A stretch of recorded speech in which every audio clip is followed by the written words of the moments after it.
y de la problemática nacional. Las universidades populares fueron muy importantes en la evolución de Haya, porque le permitieron una primera plataforma organizativa bajo su liderazgo estable. Que los obreros sepan organizarse en sus derechos y a la vez eleven su nivel cultural, hagan campañas antianalfabetismo, antisifilíticas, conozcan lo que pasa en otras partes del mundo, puedan leer libros a los que no tienen acceso, etcétera. Es una idea iluminista, culturanista, respecto a lo que debe ser la alianza obrero-estudiantil, dentro de esta idea estética de ser justo, ser noble, ¿no? Eso empieza en Trujillo, y eso también lo trae a Lima, y una vez que él se descubre a sí mismo como un gran líder de masas, ve que eso lo puede hacer realidad. Fue electo rector, y al dejar la presidencia de la Federación de Estudiantes del Perú, contó con un instrumento organizativo para plasmar la idea de la unidad entre el obrero y el estudiante. De esta lejana y primera época proviene la concepción luego plasmada como el Frente Único de Trabajadores Manuales e Intelectuales. Que cuando se presenta la oportunidad en la universidad de llamar a los obreros y formar el Frente de Trabajadores Manuales e Intelectuales, este frente nace de la realidad antes que de la teoría. Esto es una cosa muy importante que hay que decirla, porque la mayoría de los intelectuales y de los sociólogos o de los políticos primero anteponen la teoría y después tratan de ajustar la realidad a la teoría. El año 1923 debía terminar el gobierno de Leguía. Antes de finalizar su mandato, el presidente hizo pasar una ley que autorizaba su reelección, con motivo de la cual purgó al sector más progresista de su régimen, encabezado por su primo hermano, Germán Leguía y Martínez. Como parte de los preparativos para la reelección, el arzobispo de Lima, Monseñor Lizón, coordinó con el gobierno la consagración del Perú al Sagrado Corazón de Jesús. Haya se opuso a esta iniciativa por juzgar que violaba la separación entre la Iglesia y el Estado, además de ser contraria a la libertad de cultos. El fin de esta libertad de cultos, el inicio de la línea dura, la caída del primo Leguía Martínez, todo es parte de un punto en el cual aparece este fenómeno de la consagración al corazón de Jesús, de la nación, como el punto de ruptura, el punto tenso, el punto en el cual todo confluye en la protesta. Y eso lo sabe ver con un ojo muy sagaz ahí de la Torre, y convoca una protesta que se convierte en una cosa súper multitudinaria, pero presidida por la Universidad Popular González Prada. Desde las universidades populares, Haya convocó a varias instituciones para realizar una manifestación de protesta que fue enorme y violentamente reprimida, siendo víctimas fatales 2 personas, un obrero y un estudiante. Al día siguiente, una segunda gran manifestación enterró los cadáveres en medio de la congoja general. Donde hay un famoso discurso de Haya de la Torre ante los féretros, que es el más breve y el más elocuente de la historia del Perú, que tiene solamente una frase: el quinto no matar, el quinto no matar, y no dice nada más. Leguía dejó pasar unos meses, pero finalizando 1923, la policía política apresó a Haya, que se declaró en huelga de hambre hasta que fue deportado a Panamá. Haya de la Torre tiene que salir deportado por la fuerza de la circunstancia, porque estaba preso después del problema del Frente de Trabajadores Manuales e Intelectuales de la jornada de las 8 horas. Fue perseguido y tomado preso y estuvo en el frontón. Y en consecuencia allí, la única manera de poder salir del país es declararse en huelga de hambre indefinida. Pero una huelga de hambre seca, sin agua y sin alimento, que es las más difíciles de poderse mantener. Y de esta manera logra que lo deporten y sale a Panamá.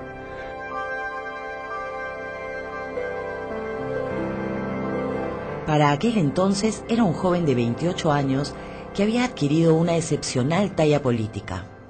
Perú nuevo, que siga la ruta de aquellos grandes países. Gran orador e infatigable organizador, había extendido las universidades populares en distintos puntos del país. Asimismo, era reconocido internacionalmente como uno de los líderes continentales de la nueva juventud, que irrumpía en diversos países de América Latina contra las antiguas oligarquías y el imperialismo.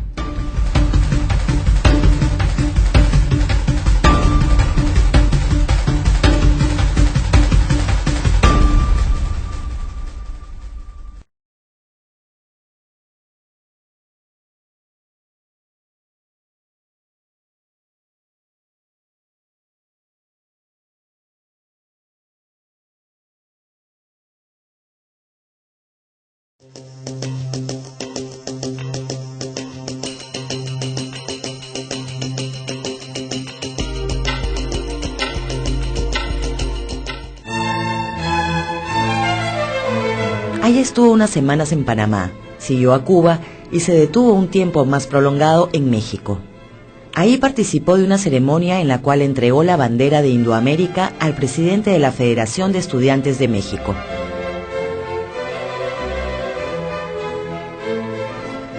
Fue ocasión para un discurso de Haya incorporando el concepto de Indoamérica, subrayando los aportes de la Revolución Mexicana y ofreciendo una perspectiva continental a los afanes revolucionarios de las juventudes latinoamericanas.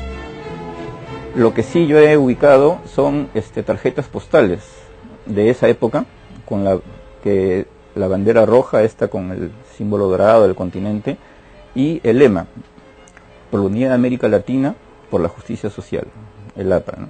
Eso sí se mandaba con la estrella. Sí, la APRA. Primero es la APRA con puntitos en las siglas.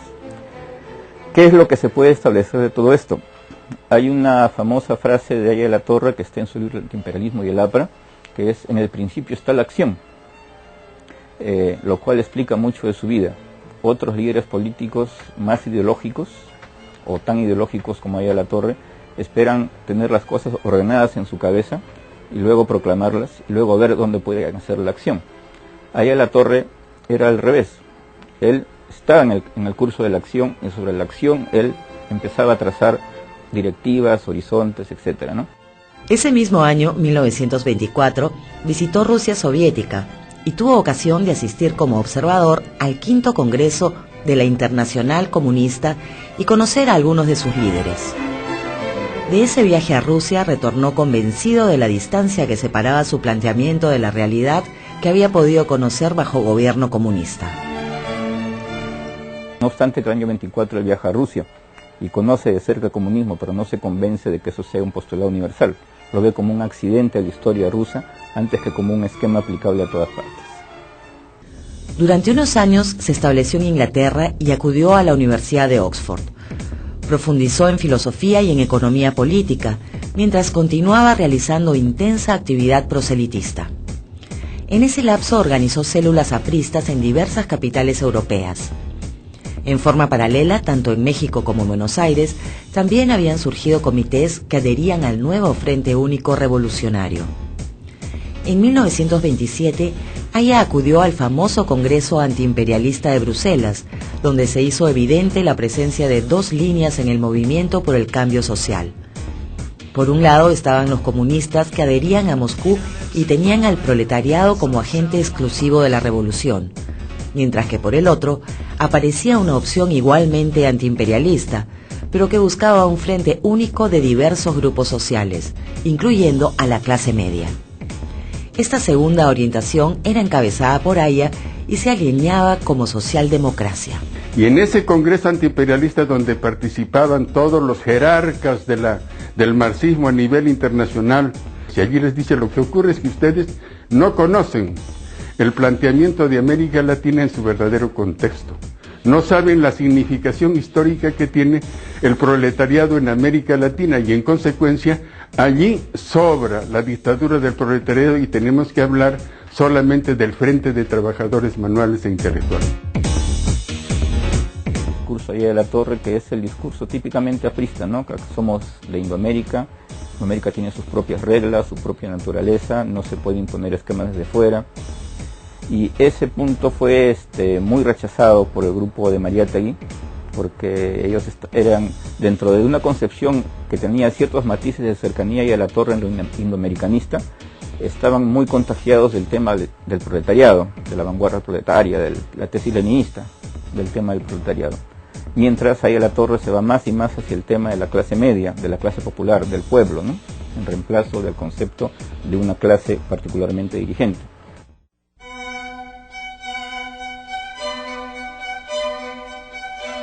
Después del Congreso de Bruselas se produjo la ruptura entre Haya y José Carlos Mariátegui.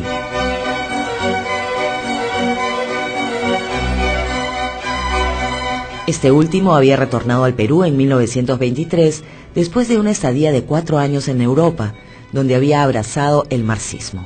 Regresó al Perú poco antes de la deportación de Haya.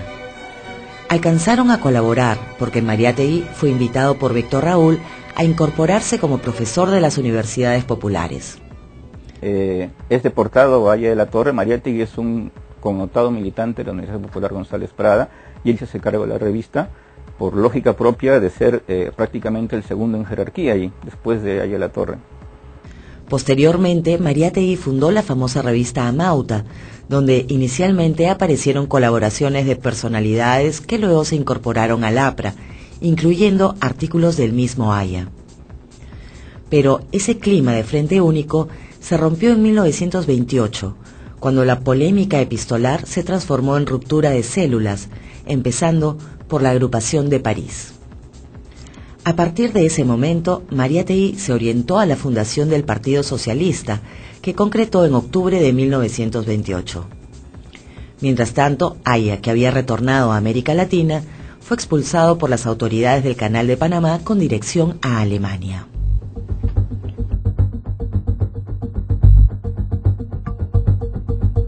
Haya estuvo en Berlín y pudo ver el ascenso del nacionalsocialismo alemán y su alianza con el fascismo italiano.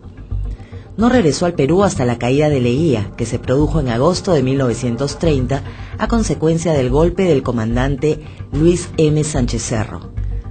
El gobierno de Leguía había durado 11 años y su régimen derivó en dictatorial. La gran crisis internacional de 1930 lo derribó sin miramientos. Sánchez Cerro prometió terminar con la tiranía y convocar a elecciones libres. Inmediatamente ganó popularidad. Tenía fama de valiente, capaz de enfrentarse al poder absoluto y derribarlo. Hay un atentado también contra la vida de la Torre, hay otro atentado contra Manuel Seoane, hay una bomba que estalla en la tribuna, hay francotiradores en los mítines apristas que atacan desde los edificios, hay campañas insidiosas, por ejemplo, se les acusa de ser agentes internacionales del comunismo a los apristas, y por tener varias banderas de América Latina, no una sola, tener su bandera indoamericana, son apátridas, y hay toda una cosa en que se siente que si el aprismo gana, pues la sociedad formal peruana va a perderlo todo, ¿no? Nosotros necesitamos movilizar el país.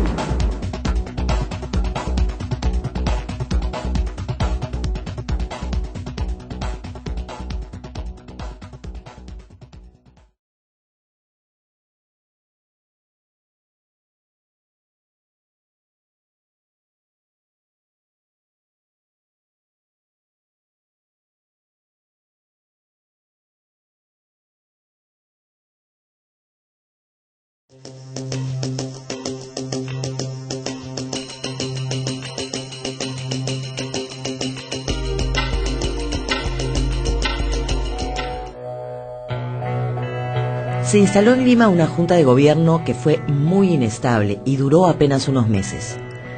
A Sánchez Cerro se le achacaba que quería presentarse como candidato siendo al mismo tiempo presidente. Además, había una crisis económica muy fuerte, que era la consecuencia de la depresión mundial. Fue tal la penuria del gobierno que los empleados públicos no cobraron durante 6 meses. Todas las actividades productivas se redujeron al mínimo y el hambre ganó las calles.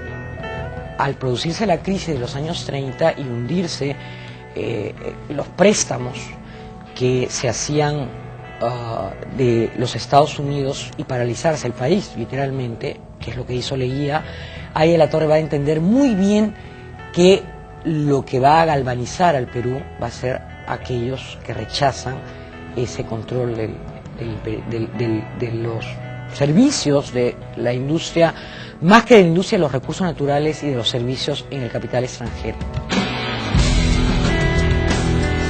Sánchez Cerro fue obligado a renunciar en marzo de 1931 y se formó una nueva junta de gobierno presidida por David Samanez Ocampo, que convocó elecciones para octubre. Sánchez Cerro partió a París y retornó en agosto para la campaña electoral. Tenía 41 años de edad, era piurano y tuvo prestigio entre los sectores populares menos organizados. Las trabajadoras de mercados lo idolatraron. También tuvo el apoyo del poder económico y organizó el partido Unión Revolucionaria. De acuerdo al Jurado Nacional de Elecciones, ganó las elecciones con el 51% de los votos válidos. Hasta donde me ha sido posible comprobarlo, hubo hechos dudosos y hubo cosas impugnables en algunos departamentos, entre ellos Cajamarca, pero no llegaban al nivel de impugnar la elección y tampoco iban a afectar la totalidad de los votos. Ese es mi punto de vista. Pero la posición oficial del partido aprista sigue siendo que hubo fraude. El principal contendor fue el naciente Partido Aprista Peruano, conducido por su líder Víctor Raúl Haya de la Torre, entonces de 35 años, la edad mínima para postular.